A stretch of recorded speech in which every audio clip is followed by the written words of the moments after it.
All right, good afternoon, everyone. Yeah, hi, Tanmay. Afternoon, Samarth. Afternoon, Sairam.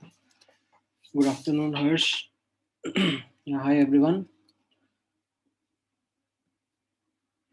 All right, so I am assuming आप लोगों का major test part test का preparation अच्छा चल रहा है.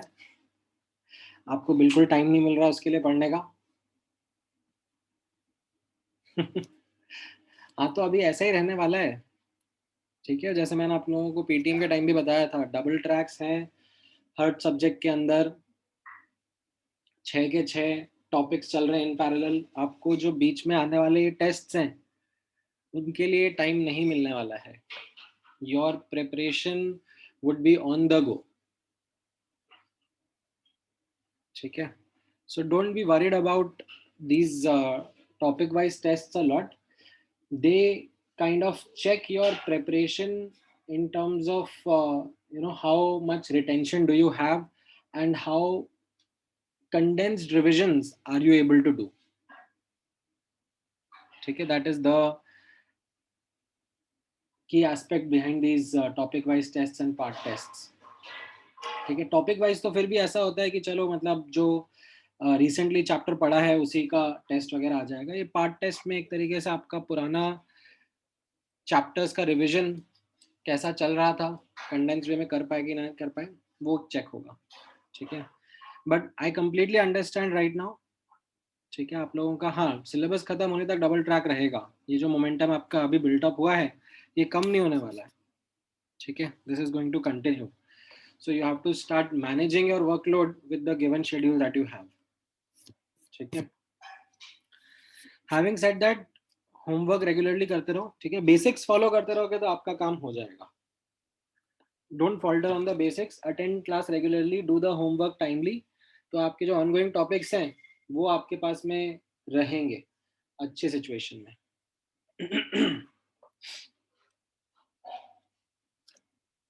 हाँ हाँ, ऐसा होता है that you are not able to recall the entire thing. ठीक है, बीच में एक एक बार देखना पड़ता है. मतलब स्पेशली ऐसे ऑर्गेनिक वगैरह चल रहा है ना, तो लाइक उसका रिवीजन करते रहना पड़ता है रेगुलरली. ऐसा नहीं है कि उसको छोड़ दोगे बीच में. ठीक है, ऑलराइट, चलो हम लोग केमिकल इक्विलिब्रियम का डिस्कशन कर रहे थे लास्ट टाइम पे. And we spend a significant time in the class in discussing your doubts from the booklet, so that आप लोगों को एक प्रॉब्लम सॉल्विंग मेथडोलॉजी क्लियर हो जाए. देन उसके बाद में मैंने आपके साथ में एप्लीकेशंस ऑफ इक्विलिब्रियम कांस्टेंट में डिस्कस करते हुए वेपर डेंसिटी का कॉन्सेप्ट डिस्कस किया था, vapour density of a mixture. ठीक है, एज सच वो एक अलग से सब टॉपिक बना दिया है. ठीक है, फंडामेंटल्स जो हैं एग्जैक्टली वही हैं जो हम लोगों ने पढ़े हुए हैं. ठीक है, देखा जाए तो इफ अगर आपको मोल कंसेप्ट के कॉन्सेप्ट्स याद हैं और आपको इस चैप्टर में वो स्टार्ट, रिएक्टेड, प्रोड्यूस्ड और इक्विलिब्रियम का फॉर्मेट क्लियर है तो वो एक अलग से सब टॉपिक बनाने की कोई जरूरत नहीं पड़ती है. ठीक है, वैसा ही एक छोटा सब टॉपिक मैं आप लोगों के साथ में अभी डिस्कस करूंगा regarding applications of equilibrium constant only, which is the concept of relative humidity.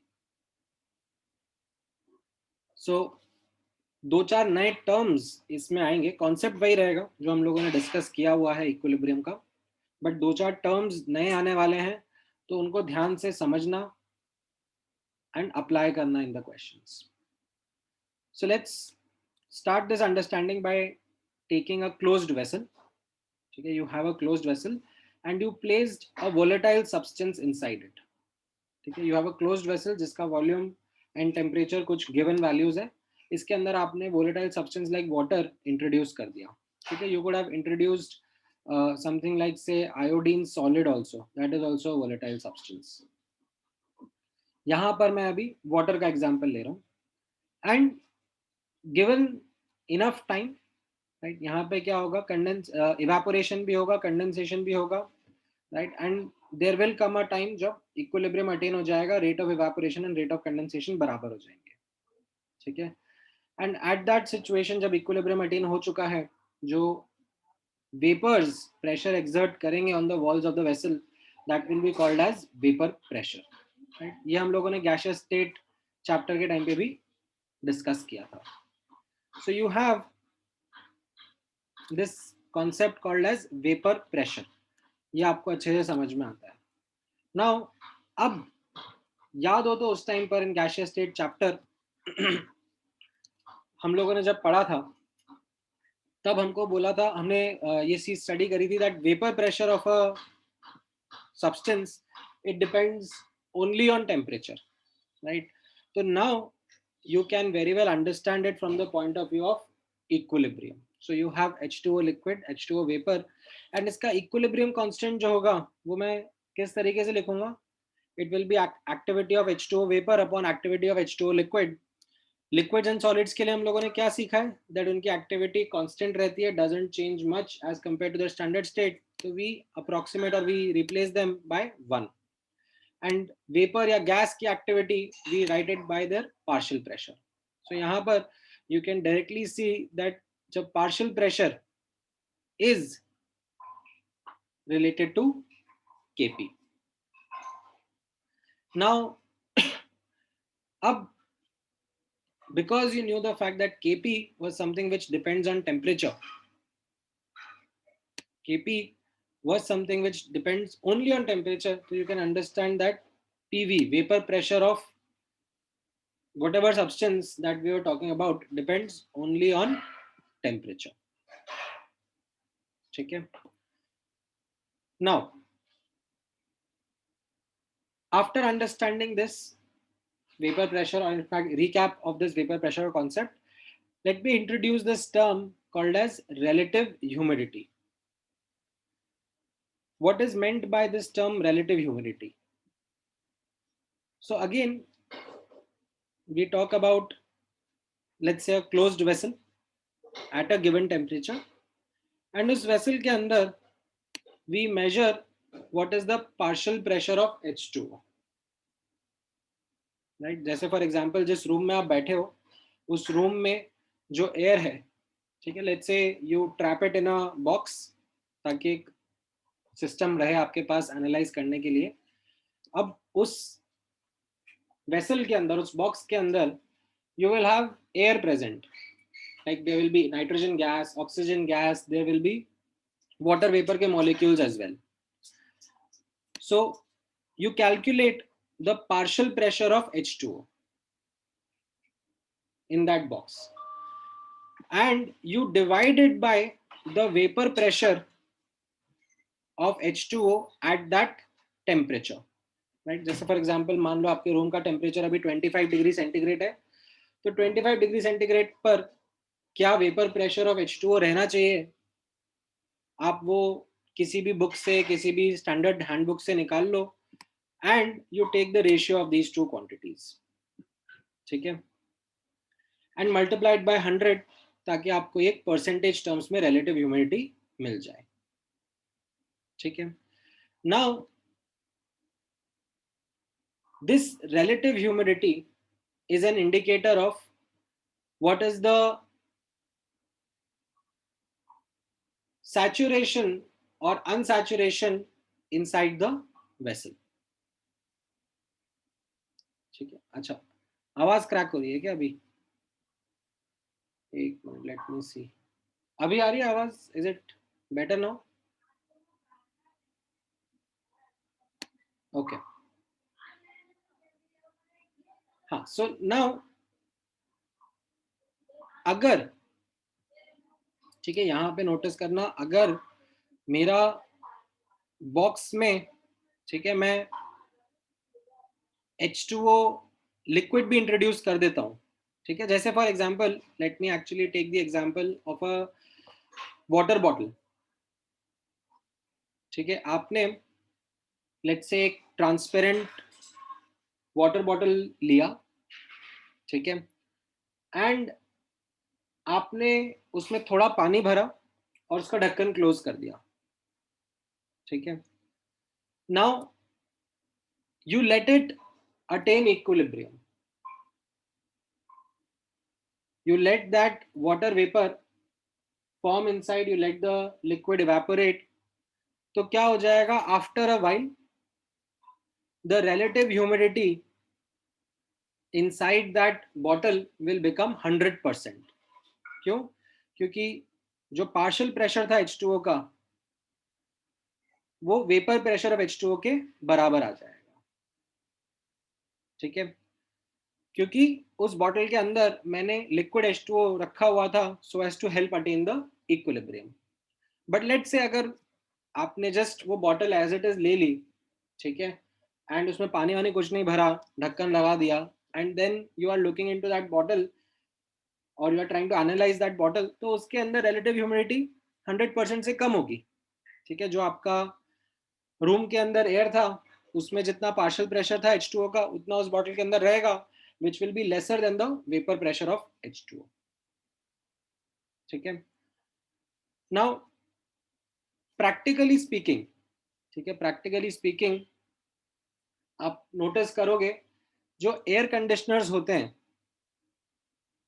ठीक है, the air conditioners which are present inside the room, they are assigned कि they maintain a vapor pressure of around 50% inside room.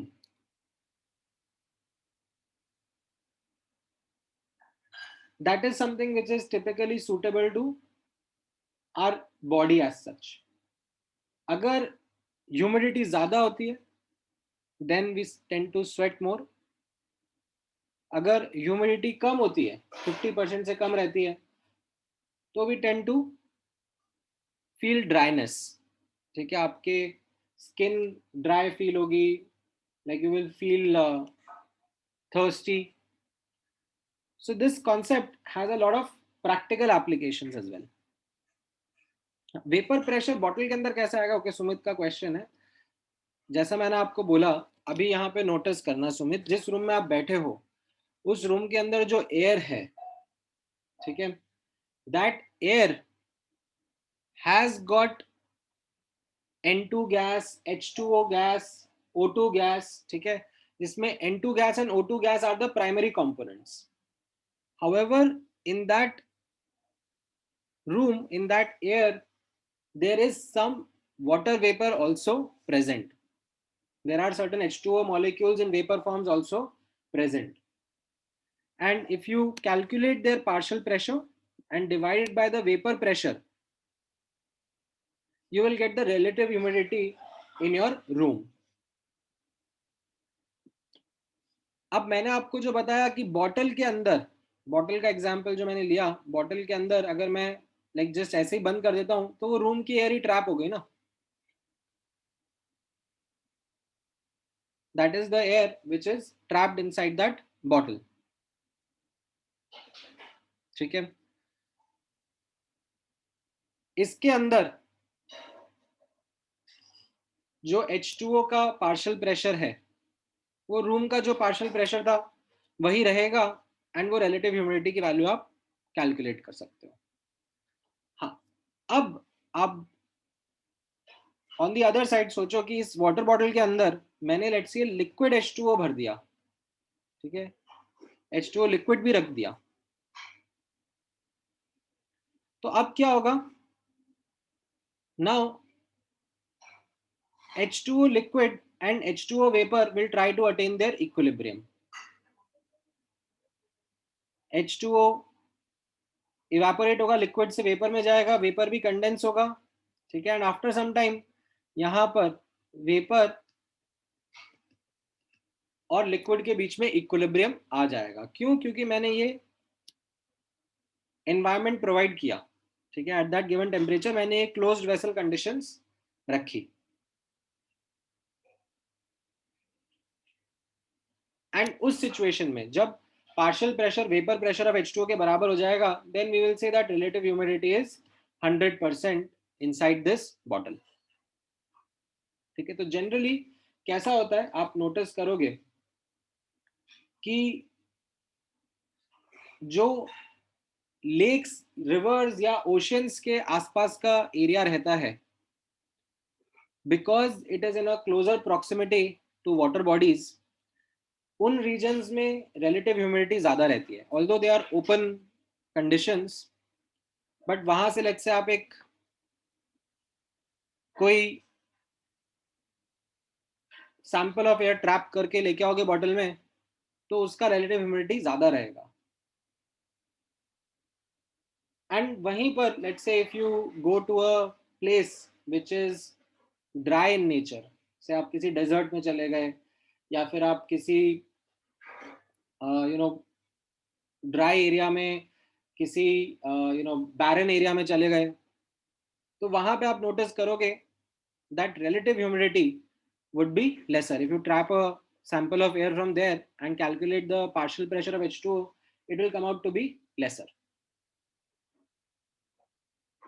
ठीक है। And typically जैसे मैंने आपको बताया, इन offices, इन Holmes, जो एयर कंडीशनर्स की डिजाइन करी जाती है, not just they control temperature, they also control humidity, and they like to keep the humidity around the levels of 50%.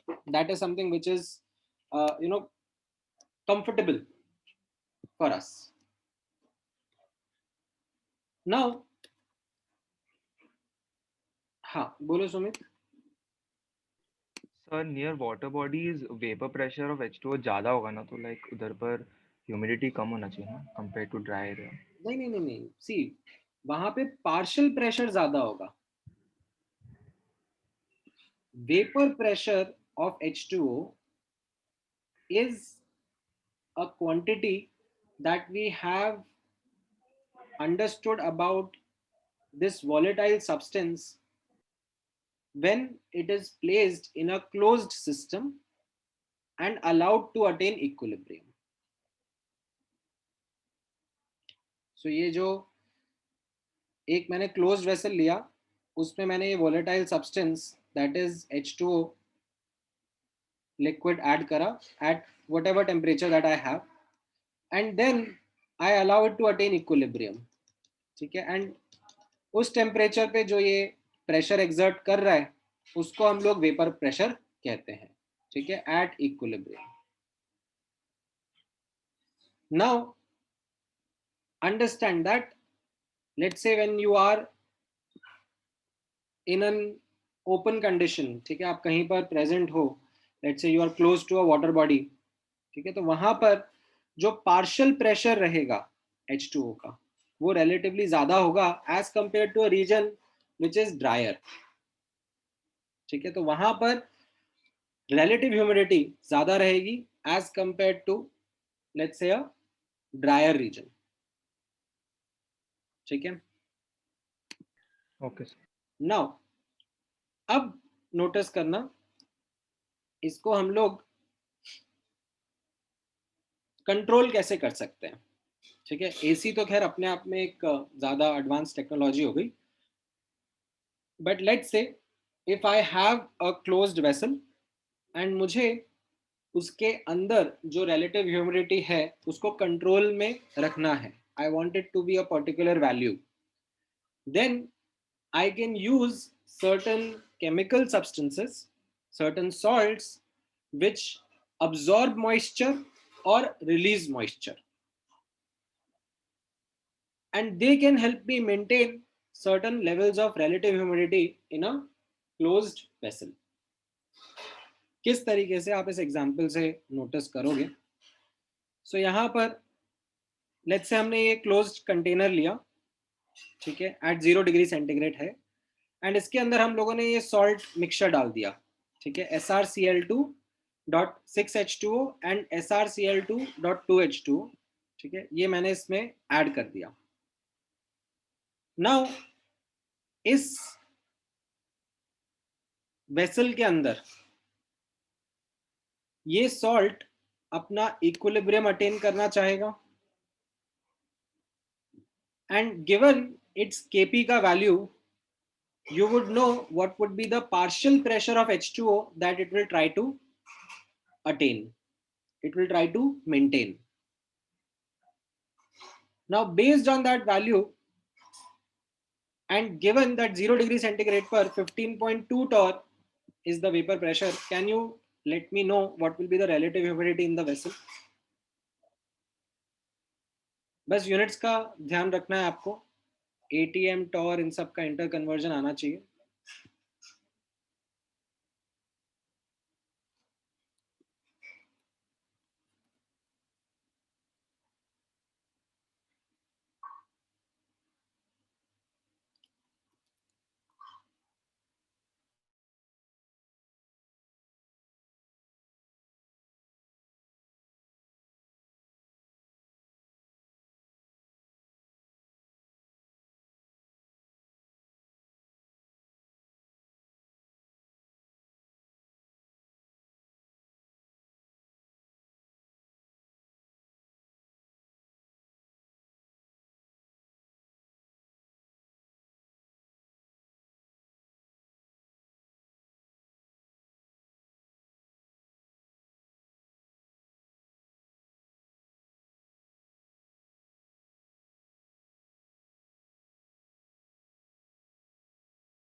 Alright, कितनी वैल्यू आ रही है?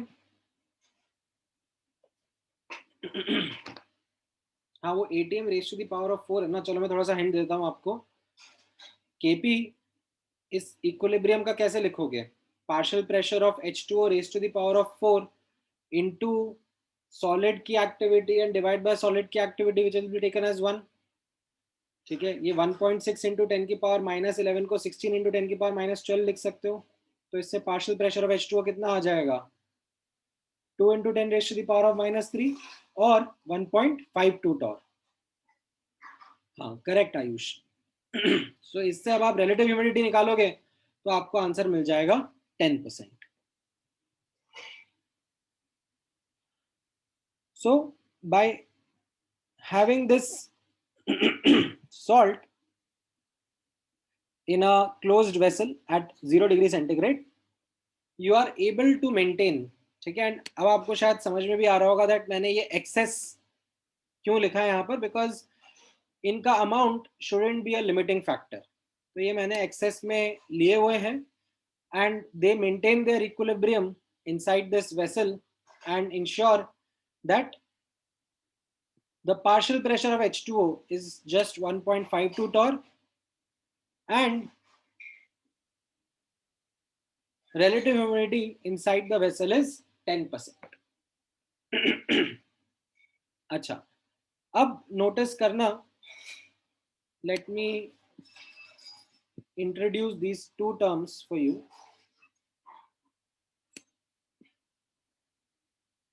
एफ्लोरेसेंस एंड डेलिक्वेसेंस, ये भी आप लोगों ने पढ़ा हुआ होगा।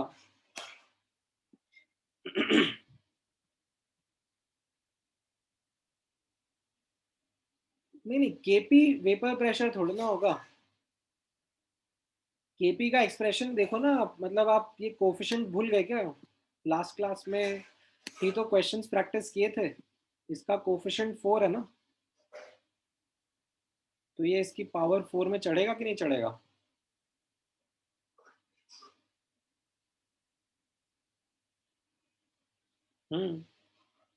अच्छा। अब इसी के साथ में let me introduce this term efflorescence and deliquescence. So let me first introduce efflorescence. Efflorescence का मतलब क्या हो गया? That moisture is being released by the substance। So let me explain this in the following way। मान लो कि ये मेरा closed vessel होता 0 डिग्री सेंटीग्रेड पर, वेपर प्रेशर, और इनफैक्ट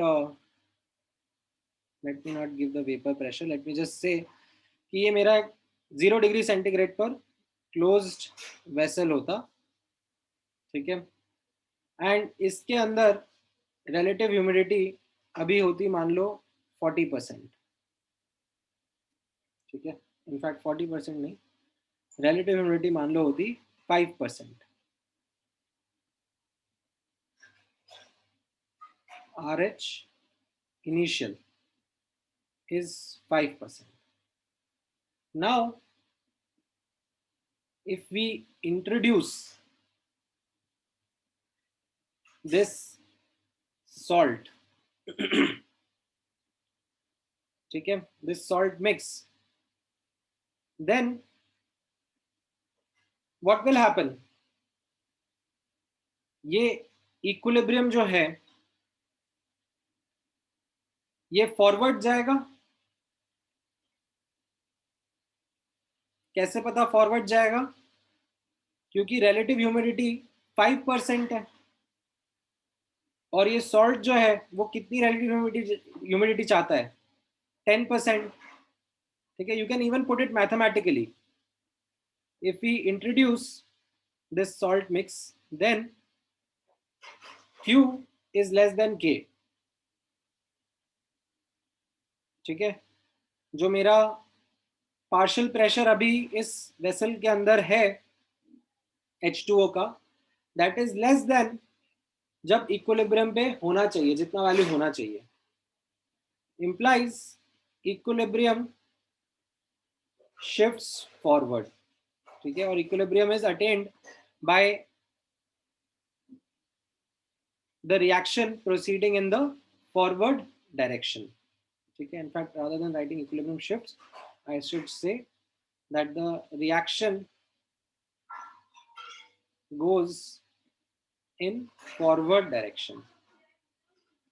That means ये जो मेरा SrCl2 डॉट 6H2O सब्सटेंस है releases moisture. ठीक है, और we say, ठीक है, इसको फैंसी वर्ड्स में कैसे कहेंगे, SrCl2.6H2O is efflorescent. ठीक है, इसके लिए लैंग्वेज यूज करेंगे. ठीक है, अब यही चीज नोटिस करना, अगर मैं एक ऐसे वेसल में डालता जिसका रिलेटिव ह्यूमिडिटी मान लो 40% है. ठीक है, same let's say, let me just quickly copy this up.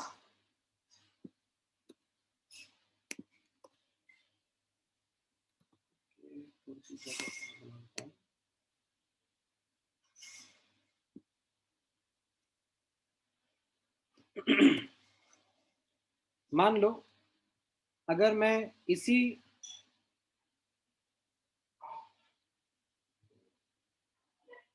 Salt mix को एक ऐसे वेसल में डालता जिसका रिलेटिव ह्यूमिडिटी 40% है, तब मैं क्या बोलता, यहां पर अब क्या होगा, Q was greater than K. जितना मॉइस्चर ये सॉल्ट मेंटेन करना चाहेगा, जितना रिलेटिव ह्यूमिडिटी मेंटेन करना चाहेगा उससे ज्यादा है, तो the reaction will proceed in the backward direction. Backward direction मतलब क्या हो जाएगा, ये जो मेरा सब्सटेंस है, कौन सा सब्सटेंस है, बैकवर्ड जाने पर कौन सा सब्सटेंस मॉइस्चर अब्सॉर्ब करेगा, SrCl2.2H2O. ठीक है, so I will write over here that SrCl2.2H2O absorbs moisture.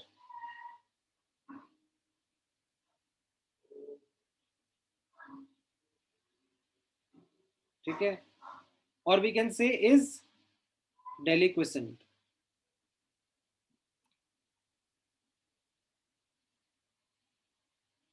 ठीक है, तो समझ में आया this concept of efflorescence and deliquescence in the context of this equilibrium.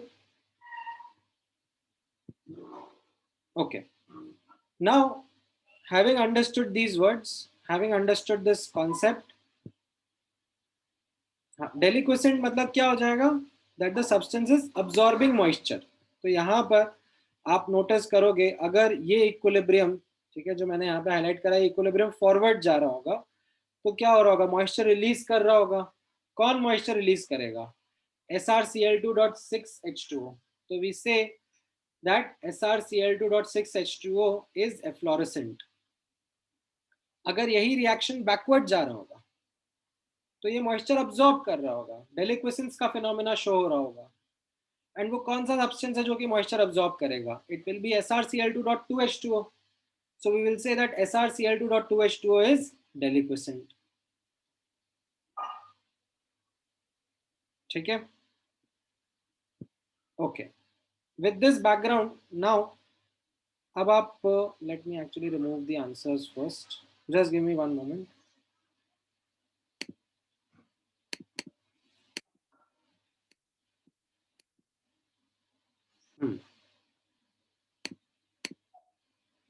अब आप इस क्वेश्चन का आंसर मुझे बताओगे. ठीक है,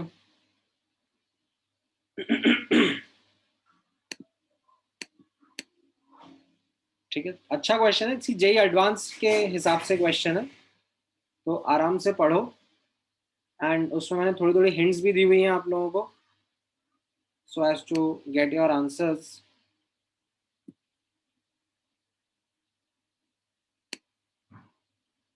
वो हिंट्स मैं हटा देता हूँ एंड देन आप लोग अब आंसर करने की कोशिश करो.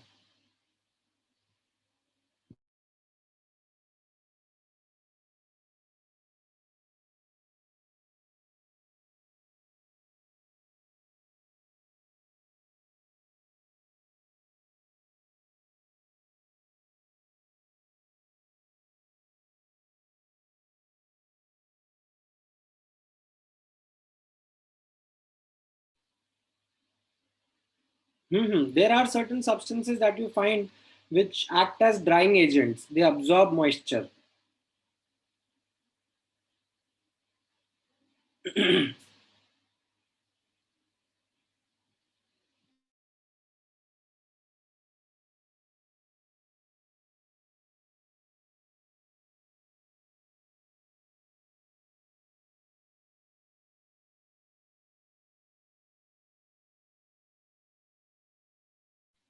हाँ हाँ, राइट डायना, डायना एंड किसी और ने भी पूछा था, सिलिका जेल जो होता है ना, दैट अब्जॉर्ब्स और इनफैक्ट अडजॉर्ब्स, एडी, अब्जॉर्ब्स मॉइस्चर। उसके बारे में हम लोग बात करेंगे, एक और चैप्टर रहेगा जिसमें हम अब्जॉर्प्शन फिनोमेना पढ़ेंगे, तब भी उसके बारे में देखेंगे।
हाँ correct Ayush,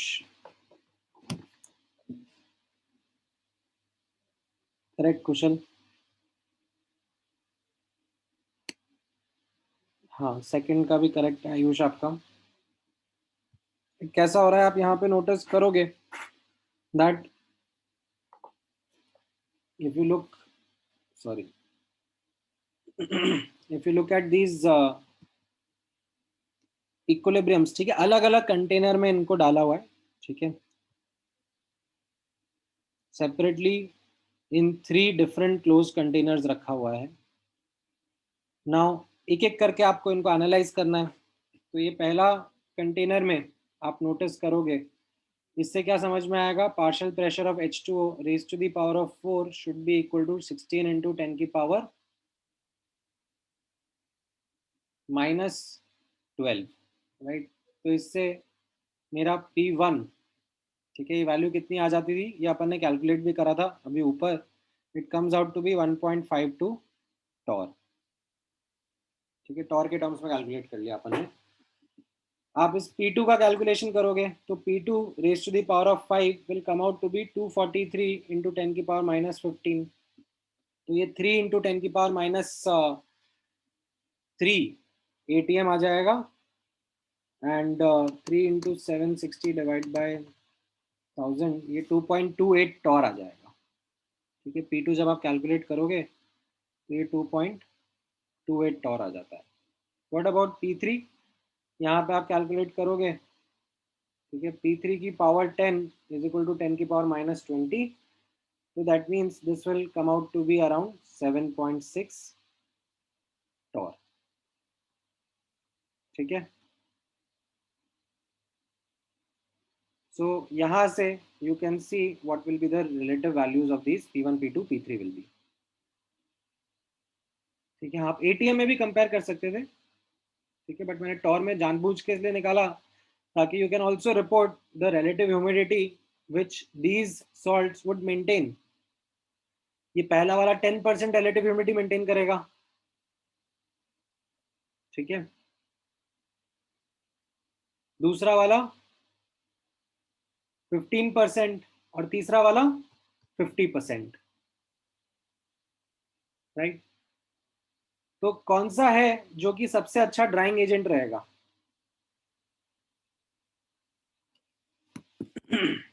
right, based upon question 1, relative humidity maintained by the first salt will be 10%, relative humidity maintained by the second salt would be 15% and relative humidity maintained by the third salt will be 50%. So which one is the most effective drying agent?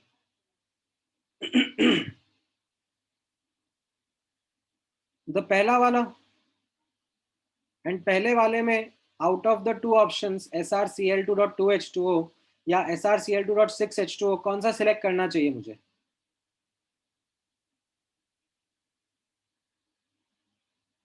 SrCl2.2H2O करना चाहिए ना, because that is the one which will B absorbing moisture. SrCl2.6H2O तो release करेगा.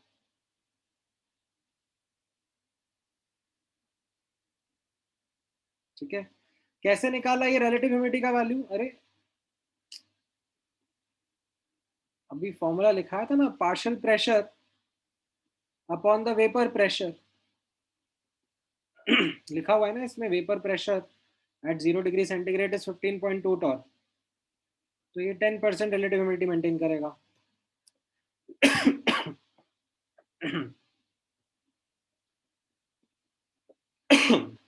What about the second case? यहाँ पर ये relative humidity कितनी maintain करेगा? 2.28 अपॉन 15.2 इंटू 100%, तो ये 15% आ जाएगा. और ये लास्ट वाला, ये कितना रिलेटिव ह्यूमिडिटी मेंटेन करेगा? 7.6 अपॉन 15.2 इंटू 100%, तो ये 50% रिलेटिव ह्यूमिडिटी मेंटेन करेगा ना. तो सबसे ज्यादा अच्छा ड्राइंग एजेंट कौन सा हो गया? SrCl2.2H2O. Right? And what about the last one? The relative humidity just below which Na2SO4.10H2O will be efflorescent. Right? तो अपन ने ये पढ़ा कि Na2SO4 जो थर्ड वाला सॉल्ट है, Na2SO4.10H2O, ये जो सॉल्ट मिक्स है ये 50% रिलेटिव ह्यूमिडिटी करना चाहेगा. ठीक है, relative humidity less than 50% implies Q less than K. Right? Implies shift will be backward, or sorry, a shift will be forward. एक मिनट, क्या बोला जा रहा है? Just below which it will be efflorescent. हाँ हाँ, तो above 50% and below 50%, ये इसका एनालिसिस है.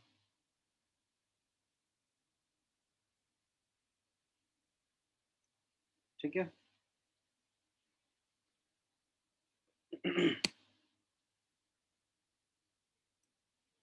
कि अगर मैं लास्ट वाला जो इक्विलिब्रियम है उसके बारे में देखूंगा, तो it wants to maintain a vapour pressure of 7.6 torr. H2 का पार्शियल प्रेशर ऑफ 7.6 टॉर, 50% की रिलेटिव ह्यूमिडिटी मेंटेन करना चाहेगा. राइट? तो अगर 50% के ऊपर रिलेटिव ह्यूमिडिटी है तो Q ग्रेटर देन K हो जाएगा, इक्विलिब्रियम बैकवर्ड शिफ्ट कर जाएगा, Na2SO4. ठीक है, Na2SO4 विल शो डेलिक्वेसेंस. एंड अगर 50% के नीचे है रिलेटिव ह्यूमिडिटी, तो मतलब Q is less than K, ये इक्विलिब्रियम फॉरवर्ड शिफ्ट हो जाएगा, एंड फॉरवर्ड शिफ्ट होने पर Na2SO4.10H2O will be efflorescent. समझ में आया ये? तो थर्ड का मेरा आंसर क्या हो गया? हाँ, D option. Correct, D option will be my answer. All right. So this particular subtopic, as you can notice, is an application of the concept of equilibrium. That in a closed vessel, ठीक है, जैसे मैंने ऊपर बताया आपको, in a closed vessel you have this kind of a salt mix which will attain its equilibrium and maintain a certain partial pressure of H2O inside this closed vessel. Based on that partial pressure value, you can calculate what will be the relative humidity inside this vessel also. Okay. Now, these salts can be called as efflorescent or deliquescent depending upon the situation in which they are kept in. And that is what we explored through this question. ठीक है, so I hope ये आप लोगों को अब समझ में आया होगा. ठीक है, एंड हो सकता है कि ये समझ में नहीं भी आया होगा, पार्शियली समझ में आया होगा, कंप्लीटली नहीं भी आया होगा. तो what should be your approach? ठीक है, अब आप क्लास के बाद में एक बार दोबारा से इस क्वेश्चन को खुद से रीड करना, इंटरप्रेट करना एंड पूरा का पूरा सॉल्व करने की कोशिश करना. ठीक है, लाइक एकदम बेसिक से जैसे मैंने यहाँ पे बताया है, and step by step follow करना.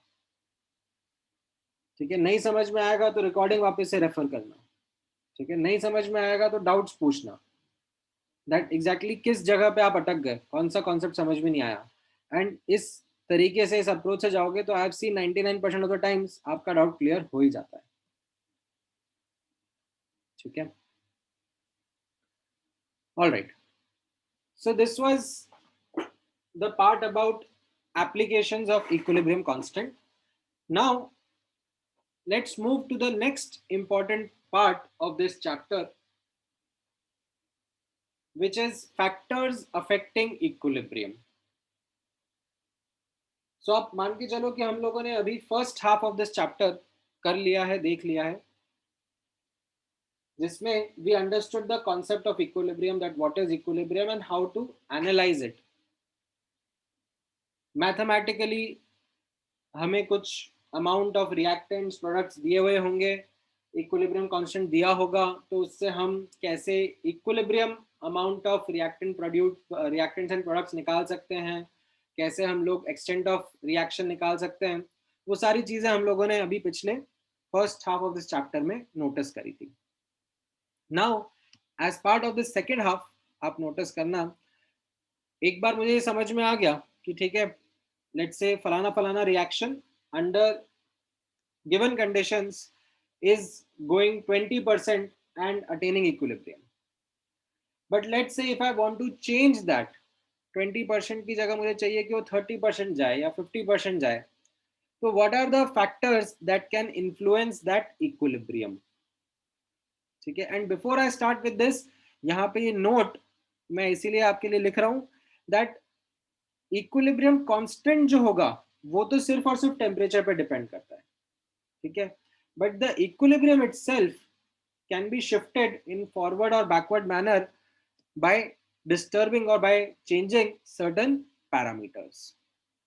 What are those parameters, what are those factors, वो हम एक एक करके ऑब्जर्व करेंगे. ठीक है, नाउ नोटिस करना, यहाँ पर एक स्टेटमेंट मैंने लिखा है corresponding to this heading called as LCP, Le चाटलियर्स principal. ठीक है, अब ये फ्रेंच में कैसे बोलते हैं, that is something I am not very fluent about, तो हमारे लिए सिंपल ले चाटलियर्स प्रिंसिपल है.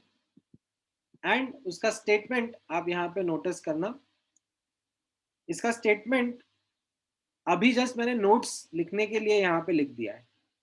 ठीक है, बट ये स्टेटमेंट समझ में आता है when you take these factors one by one and discuss their examples. ठीक है, अदरवाइज ये ऊपर ऊपर से बस इंग्लिश लगता है. ठीक है, स्टेटमेंट कैसा है, that if a change is applied to a system at equilibrium, then equilibrium shifts in that direction in which it can minimize the effect of the change. ठीक है, ये एक स्टेटमेंट बताया गया है, ये कैसे हमारे सामने अपीयर होगा एग्जाम्पल्स के थ्रू, वो हम लोग एक एक करके समझते हैं. तो सबसे पहले late me introduce the factor of concentration. ठीक है, इफेक्ट ऑफ कॉन्सेंट्रेशन, और you can say amount of reactants and products. ठीक है, नाउ इसको अगेन हम लोग बहुत सिंपल मैथमेटिकल तरीके से एनालाइज कर सकते हैं इन terms of Q and K. कैसे, आप यहाँ पे नोटिस करना, मान लो मेरा सिस्टम इनिशियली इक्विलिब्रियम पर है. ठीक है, लेट मी एक्चुअली शो उतना ही जितना आपके लिए जरूरी है. मेरा सिस्टम इनिशियली इक्विलिब्रियम पर है, मतलब Q का वैल्यू K के बराबर होगा. ठीक है, अब मैं अगर कोई रिएक्टेंट या प्रोडक्ट को ऐड सब्ट्रैक्ट करूंगा तो उससे Q का वैल्यू मॉडिफाई होगा, K of the reaction will not change. K of the reaction depends only on temperature. तो रिएक्टेंट या प्रोडक्ट ऐड सब्ट्रैक्ट करने से मेरा Q का वैल्यू चेंज होगा एंड उसकी वजह से I would notice that equilibrium would shift. Now एक एक करके समझना. अब Q के एक्सप्रेशन में न्यूमरेटर में प्रोडक्ट्स होते हैं और डिनोमिनेटर में रिएक्टेंट्स होते हैं. Correct? Everyone is aware about that. Q के एक्सप्रेशन में न्यूमरेटर में प्रोडक्ट्स होते हैं एंड डिनोमिनेटर में रिएक्टेंट्स होते हैं. तो अगर अब मैं रिएक्टेंट्स ऐड करूंगा तो क्या हो जाएगा? डिनोमिनेटर बढ़ जाएगा, मतलब Q का वैल्यू कम हो जाएगा. It will become less than K and thus the equilibrium or the reaction goes in the forward direction to attain the new equilibrium. ठीक है? Q का एक्सप्रेशन, K का एक्सप्रेशन, ये आपको याद होगा ना. इस तरीके से मत बिहेव करो कि तुम लोग पहली बार क्लास में बैठ रहे हो. ठीक है? If this is the level at which you are, I am really sorry that you don't remember the expression of K or Q. Products upon reactants हम लोग लिखते थे. Then you are unnecessary delaying the class. ठीक है? थोड़ा पढ़ के आया करो. Now अगर मैं प्रोडक्ट्स ऐड कर दूंगा, ठीक है, if I add the products then मैं न्यूमरेटर बढ़ा रहा हूं. ठीक है? If I am increasing the numerator then Q का वैल्यू बढ़ जाएगा. Q becomes greater than K and as a consequence equilibrium shifts backward. ठीक है? Now let me just do one small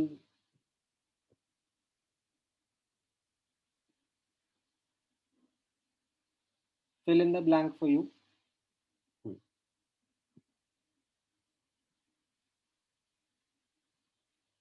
फटाफट इन ब्लैंक्स को फिल अप कर दो.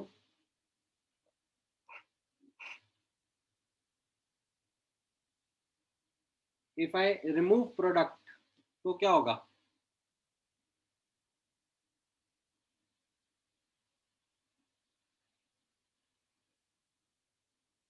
Q decreases, correct? As a consequence, Q will become less than K and equilibrium will be achieved in the forward direction. If I remove reactants तो क्या हो जाएगा? Q बढ़ जाएगा, Q will become more than K and the equilibrium will shift in the backward direction. Great. Now having talked about this, यहाँ पे notice करना that this is something which is not applicable if the substance being added or removed is liquid or solid. ठीक है? Liquid and solid की activity constant रहती है. तो अगर मैं उस सब्सटेंस की क्वांटिटी को बढ़ा रहा हूं या कम कर रहा हूं तो उससे इक्विलिब्रियम पे फर्क नहीं पड़ेगा. ठीक है? This is only applicable for species जिनका एक्टिविटी हम लोग इक्विलिब्रियम में काउंट कर रहे हैं. ठीक है? तो ये चीज ध्यान में रखना. ऑलराइट. अब सब्जेक्टिवली तो समझ में आया कि इफेक्ट ऑफ कॉन्सेंट्रेशन कैसा रहता है. नोटिस करना न्यूमेरिकली इसको हम लोग कैसे समझते हैं. ठीक है? सो आप लोग स्टार्ट मत होना सॉल्व करने के लिए. ठीक है? Let me explain this example first because I want to now explain the format of analysis. That is something which is a new thing for everyone. or I shouldn't say new thing but say a modified new thing. किस तरीके से notice करना? So let's read this question up. At given temperature this reaction mixture it had SO2, O2 and SO3 at equilibrium. ठीक है? Initially मेरे ये तीनों species SO2, O2 and SO3 they are in equilibrium. अब बोला जा रहा है कि इसके अंदर, ठीक है, इस कंटेनर के अंदर मैं O2 ऐड कर दूंगा, राइट। O2 ऐड करने से मेरा इक्विलिब्रियम शिफ्ट हो जाएगा एंड उसकी वजह से मुझे 5.2 मोल्स ऑफ SO3 मिलेगा। तो पूछा जा रहा है कितना O2 में ऐड करूं ताकि instead of 5 moles of SO3 I have 5.2 moles of SO3 at the new equilibrium, ठीक है। तो it is something different as compared to the questions which you would have been practicing। जो अभी तक regular question अपन practice कर रहे थे उसमें कैसा होता था, इनिशियल डेटा मिल जाता था, के मिल जाता था और इक्विलिब्रियम डेटा करना होता था। यहाँ पर आपको एक इक्विलिब्रियम ऑलरेडी गिवन है, that the substance is in the reaction is in equilibrium and that is being disturbed and new equilibrium is being attend. तो यहाँ पर नोटिस करना किस तरीके से अब रिएक्शन होगा, किस तरीके से एनालिसिस होगा। सो सबसे पहले मैं अपना रिएक्शन लिख दूंगा, ठीक है, SO2 plus half O2 giving SO3, ठीक है। आपकी इच्छा है तो आप 2SO2 plus O2 giving 2SO3 ऐसा भी लिख सकते हो, कोई फर्क नहीं पड़ेगा, सेम ही आंसर आएगा, ठीक है।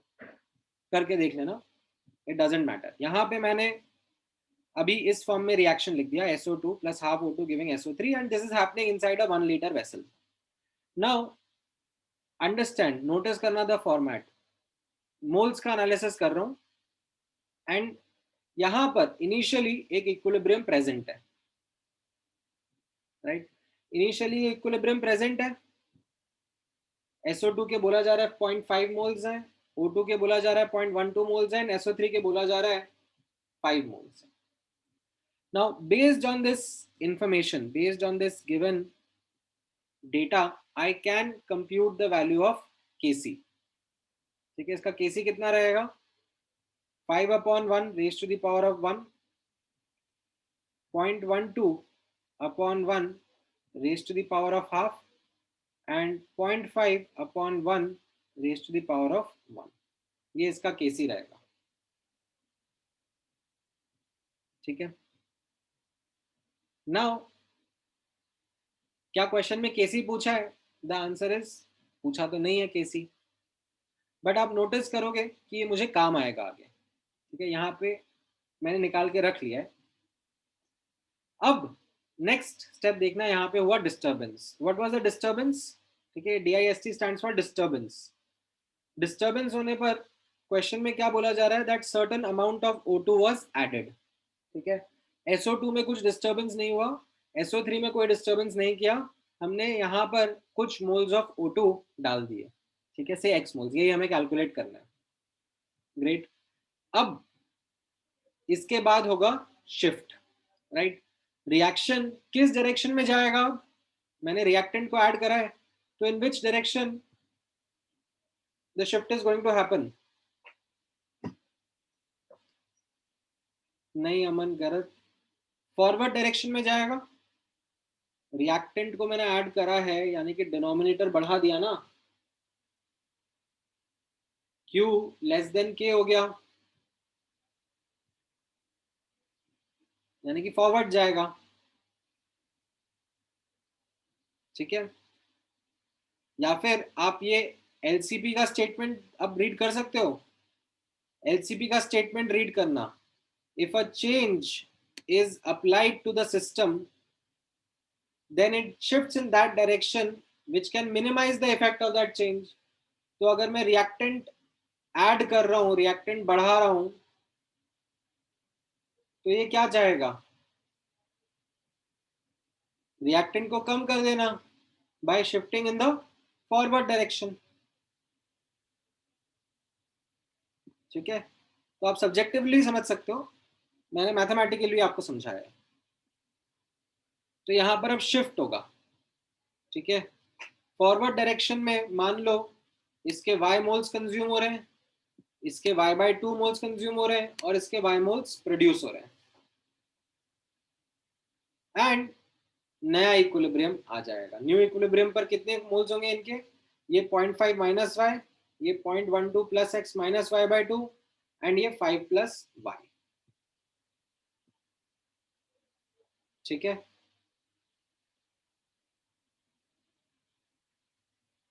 ये एनालिसिस का फॉर्मेट समझ में आया? How in a step by step manner it is helping you understand क्या था, क्या डिस्टर्बेंस हुआ, कैसा शिफ्ट होगा and finally what will be the new equilibrium. अब बाय यूजिंग दिस एनालिसिस आपने यहाँ पर दो वेरिएबल क्रिएट कर लिए हैं, एक x और एक y।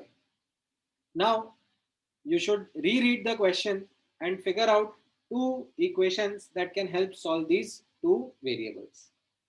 एक इक्वेशन तो क्या है, सीधे सीधे SO3 के मोल्स दे दिए at the new equilibrium, right. ये 5 प्लस y को बोल दिया 5.2, तो यहाँ से तो सीधा सीधा y सॉल्व हो गया। ठीक है, मैं जूम आउट कर लेता हूँ ताकि आपको दिखेगा, क्वेश्चन में लिखा हुआ है दैट नए इक्विलिब्रियम पर SO2 के 5.2 मोल्स हैं, तो ये 5 प्लस y इज 5.2, तो y तो सीधे सीधे आ गया। ठीक है, एंड क्योंकि यहाँ पर टेम्परेचर के बारे में कुछ बोला नहीं है, ठीक है, सिर्फ एक पर्टिकुलर वैल्यू मेंशन कर दी है एंड कुछ बोला नहीं है, तो हम लोगों के लिए टेम्परेचर चेंज नहीं हुआ है। टेम्परेचर चेंज नहीं हुआ है तो केसी इज सेम। ठीक है, केसी की वैल्यू चेंज नहीं होगी, तो केसी की वैल्यू चेंज नहीं होगी, तो हम लोग ये दूसरा इक्वेशन लिख सकते हैं, जो हमने पहले इक्विलिब्रियम से केसी निकाला था उसको हम लोग दूसरे इक्विलिब्रियम के लिए यूज करेंगे। ठीक है, जो y का वैल्यू है आपने ऊपर से निकाला उसको सब्स्टिट्यूट कर दोगे तो उससे आपको x का वैल्यू मिल जाएगा। x का वैल्यू मिल गया तो you understood the answer is 0.3 moles. ये समझ में आया आप लोगों को कैसे करा ये न्यूमेरिकली एनालाइज? ठीक है, ये format is something which you should adopt and it will help you in analyzing these disturbances, these modifications to the equilibrium in a much structured manner। हाँ, हम लोग एक एक करके फैक्टर्स पढ़ रहे हैं। अभी मैं यहाँ पर कॉन्सेंट्रेशन का फैक्टर पढ़ा रहा हूँ, बाद में मैं टेम्परेचर का फैक्टर भी पढ़ाऊंगा, तब टेम्परेचर चेंज करने से क्या होगा।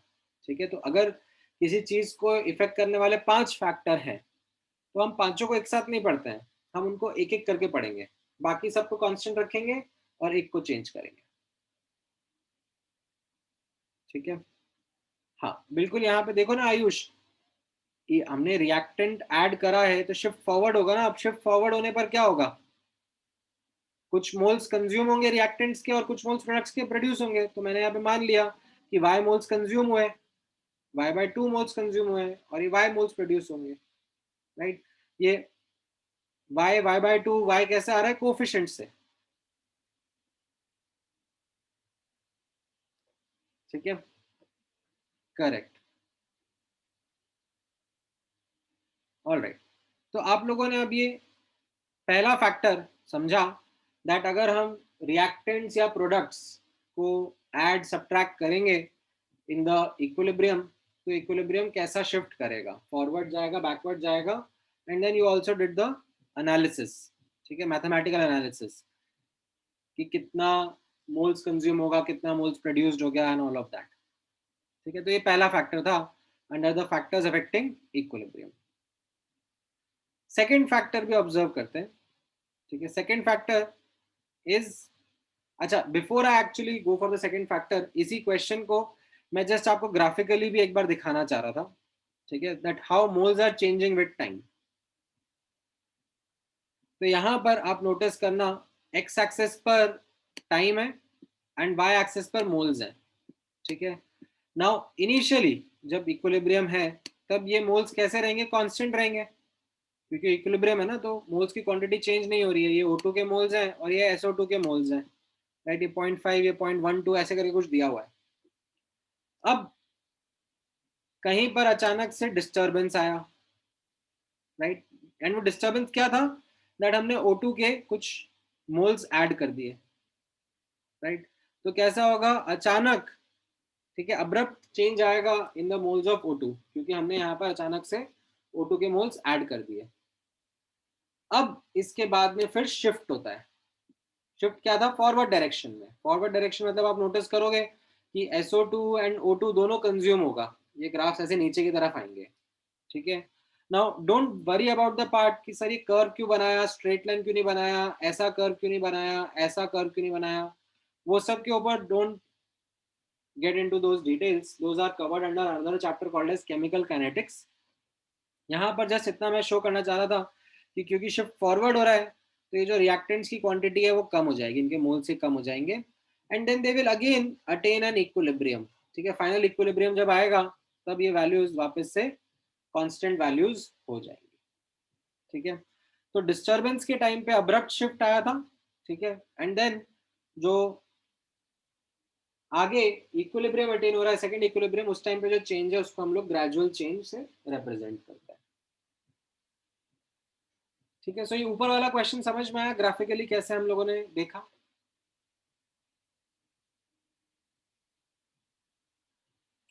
Alright, great.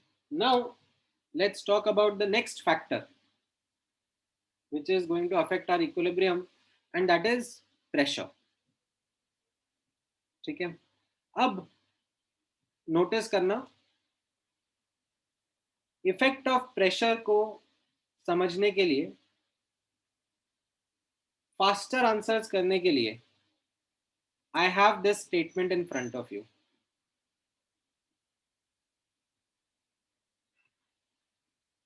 ठीक है। फॉर फास्टर आंसर्स, आप ये सब्जेक्टिव स्टेटमेंट ध्यान में रख सकते हो, ये सीधे सीधे LCP के स्टेटमेंट से आ जाता है, जो ले चैटलियस प्रिंसिपल का स्टेटमेंट हमने ऊपर देखा था उससे सीधे सीधे स्टेटमेंट समझ में आता है, दैट अगर हम लोग प्रेशर ऑफ द सिस्टम बढ़ाएंगे, ठीक है, if we disturb the system then the system will try to minimise that effect. कैसे वो मिनिमाइज करने की कोशिश करेगा? It will try to reduce this pressure by reducing the gaseous moles, ठीक है। तो the equilibrium will shift towards lesser gaseous moles and vice versa. अगर मैं प्रेशर डिक्रीज कर दिया होता तो equilibrium would shift towards more gaseous moles, ठीक है। This is the subjective statement, ठीक है। Let me put one or two questions alongside with this ताकि आपको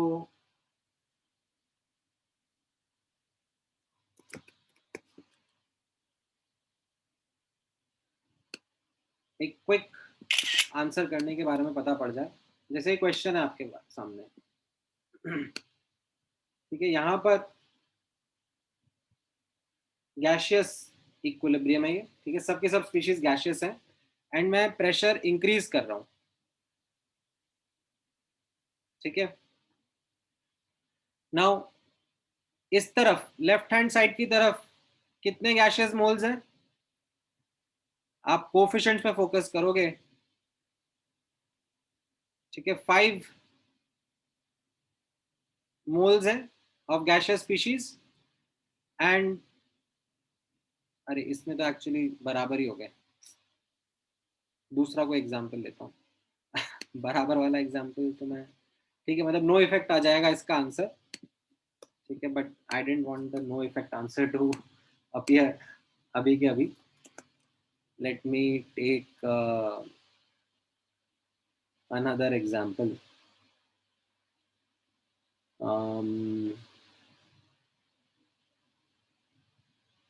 or let me just write this: N2 gas plus 3H2 gas giving 2NH3 gas, ठीक है। यहाँ left hand side पर 4 moles हैं, right hand side पर 2 moles हैं, ठीक है। Like I am noticing their coefficients, that is what I am focusing on, ठीक है।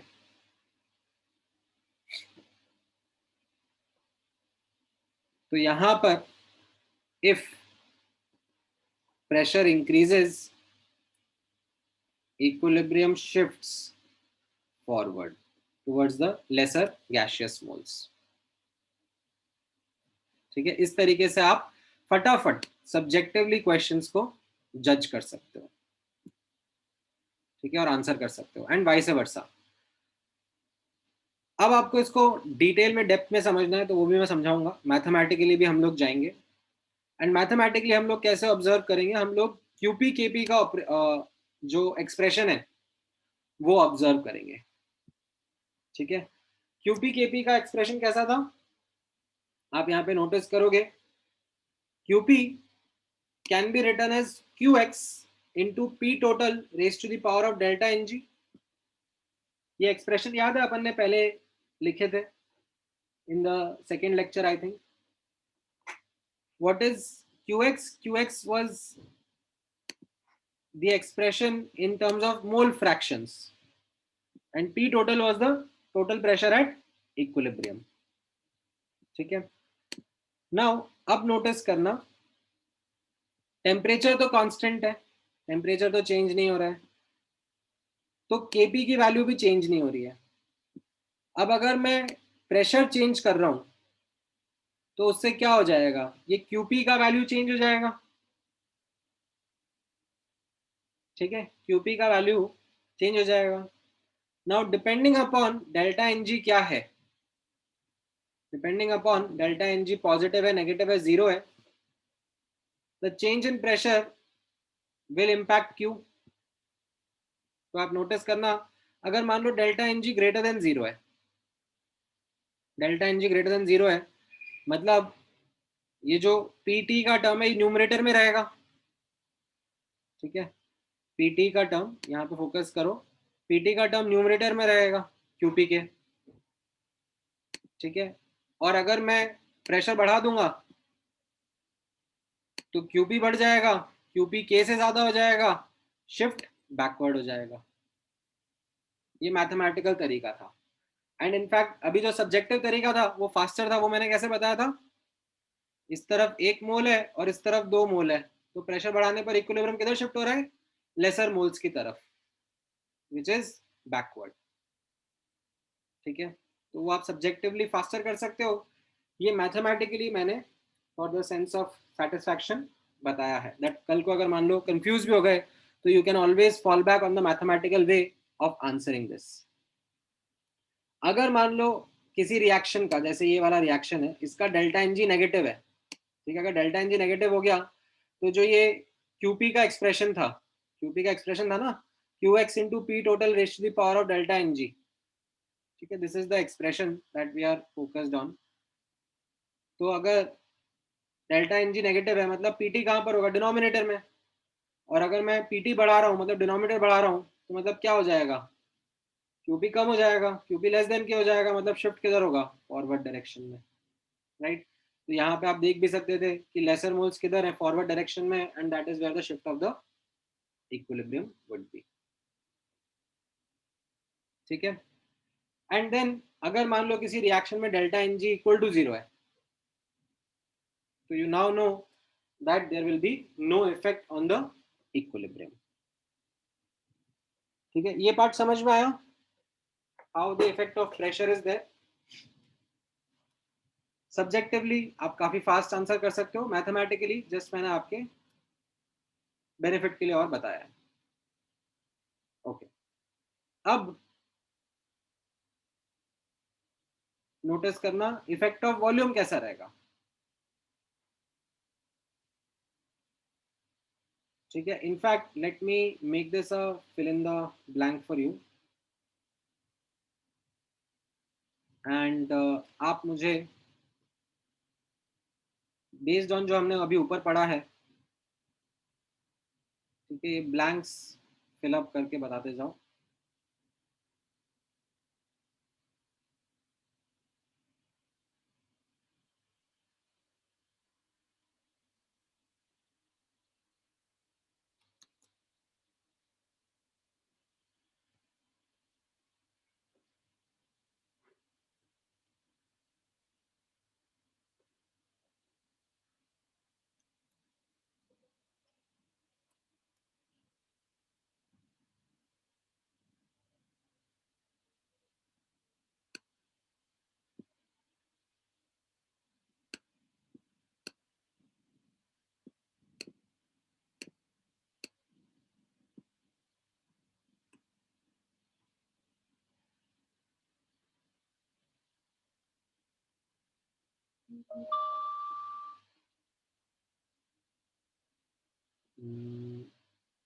ओके,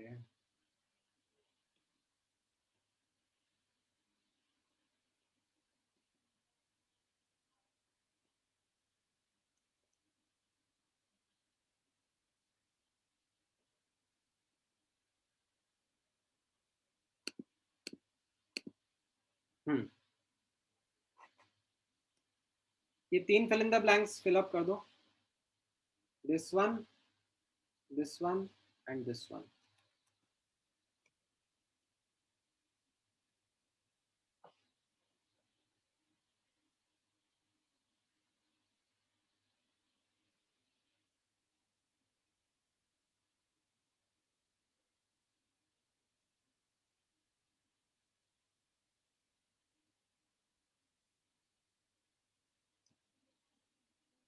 राइट, पहला वाला तो एकदम बेसिक है.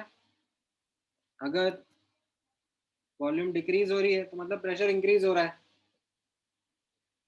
ठीक है, and as a consequence equilibrium किधर शिफ्ट करेगा? It will shift towards lesser gaseous moles. Correct. And इस एग्जाम्पल पर क्या होगा इफेक्ट ऑफ डाइल्यूशन?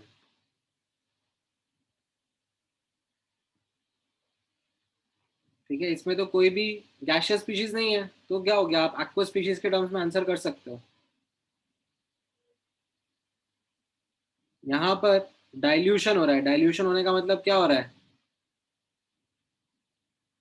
वॉल्यूम बढ़ गया. वॉल्यूम घटाने पर लेसर एक्वस की तरफ जा रहा था, तो वॉल्यूम बढ़ाने पर मोर एक्वस स्पीशीज की तरफ जाएगा ना. कहां पर है मोर एक्वस स्पीशीज?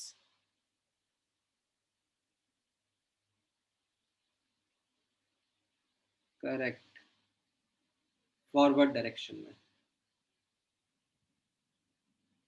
ठीक है, तो ये सब्जेक्टिव था. सब्जेक्टिव तरीके से एनालिसिस करना. This was for, as I said, faster calculations. ठीक है, अब मैंने क्या नोटिस करा है, दैट जब चैप्टर ऑनगोइंग रहता है, ठीक है, फ्रेश पढ़ा हुआ होता है, तब तो बच्चे ये फास्टर कैलकुलेशंस वगैरह अच्छे से याद रखते हैं और कर लेते हैं. बट आज से 6 महीने बाद, 8 महीने बाद, आई रिमेम्बर कि ये फास्टर कैलकुलेशंस में कंफ्यूज होने लगते हैं बच्चे.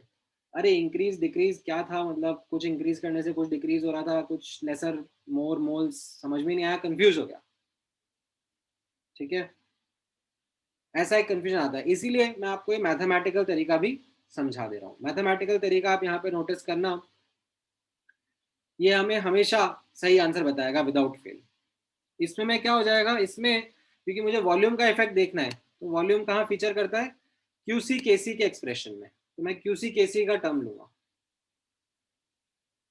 क्यूसी केसी का मैं एक्सप्रेशन नोटिस कर रहा हूँ, तो you remember that Q C K C का expression can be written in terms of moles and volume अलग अलग से. राइट, ये एक्सप्रेशन याद है आपको? अपन ने अगेन सेकेंड लेक्चर में लिखा था, K C is equal to K N into V की power minus delta N G.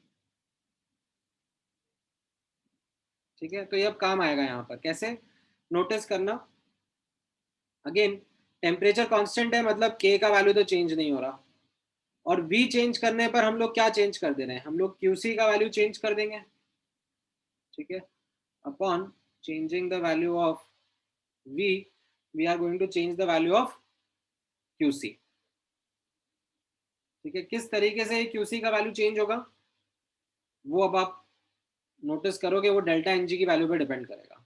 अगर डेल्टा एन जी पॉजिटिव है, ठीक है, मान लो ये रिएक्शन है, इसके लिए डेल्टा एन जी पॉजिटिव है, तो v कहाँ पे रहेगा? ये v की power minus delta N G, तो v डिनोमिनेटर में चला जाएगा.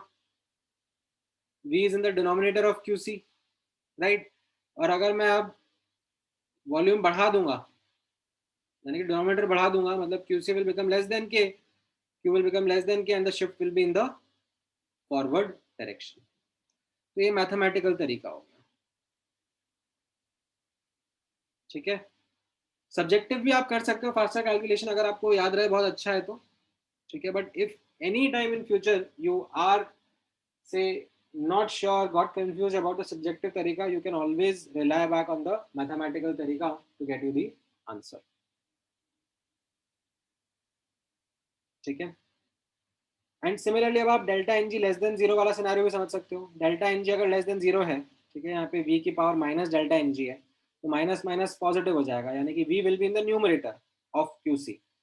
v is in the numerator, तो अगर वॉल्यूम बढ़ाऊंगा तो q बढ़ जाएगा, q will become more than k, and as a consequence the shift will be in the backward direction. ठीक है, ये पार्ट भी समझ में आया आप लोगों को?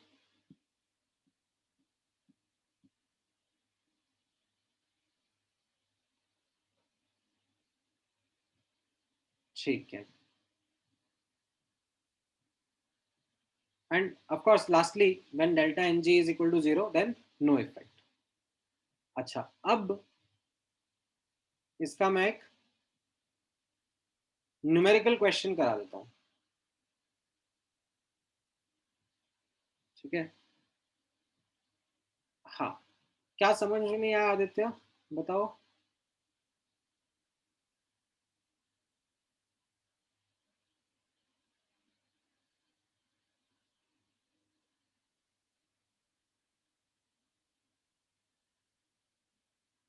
हाँ, बोलो अमन.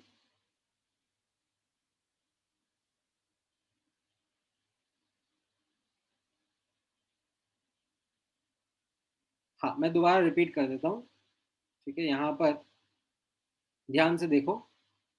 ठीक है, एक्चुअली इस पार्ट में ना आप शायद लिख नहीं रहे हो ना, तो उसकी वजह से थोड़ा सा एकदम हाथों हाथ कम कनेक्ट हो रहा है.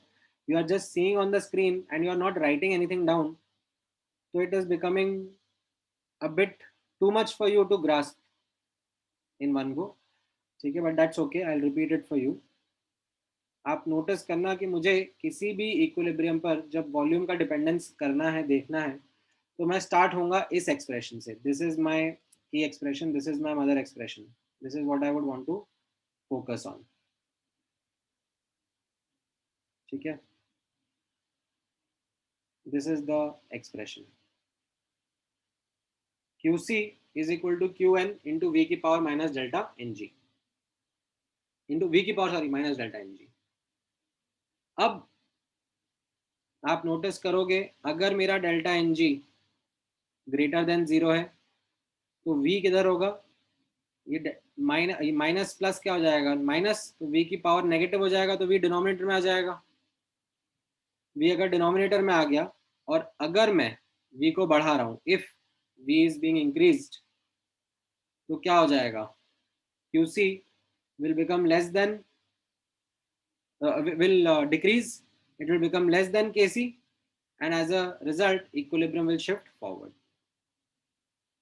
If delta Ng is negative, मतलब ये नेगेटिव वैल्यू है, नेगेटिव नेगेटिव पॉजिटिव हो जाएगा, तो V कहाँ रहेगा? न्यूमरेटर में रहेगा. और अगर अब, ठीक है, इफ V is increased, तो क्या हो जाएगा? Q increases, Q becomes greater than K, and as a consequence the shift is in the backward direction. ठीक है. And what about if delta Ng is equal to 0? That means there is no effect. Like ये v की power 0 हो गया ना, अब आप v को बढ़ाओ कम करो कुछ भी फर्क नहीं पड़ेगा, q as it is k के बराबर ही रहेगा. There will be no effect.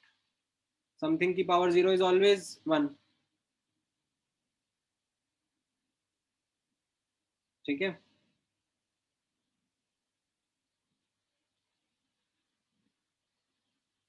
Okay, यहाँ पर ठीक है, आप लिख लिख के करोगे ना. ठीक है, once you start writing these down, then you will be in a much better position to understand these expressions. Delta Ng less than 0, more than 0. ठीक है. बाकी शॉर्टकट तो मैंने आपको बताया ही है, जो फास्टर आंसर्स के लिए है. दैट प्रेशर इंक्रीज कर रहे हैं, तो equilibrium shift towards the lesser gaseous moles. ठीक है, आप इतना स्टेटमेंट याद कर लोगे, तो बाकी टाइम पे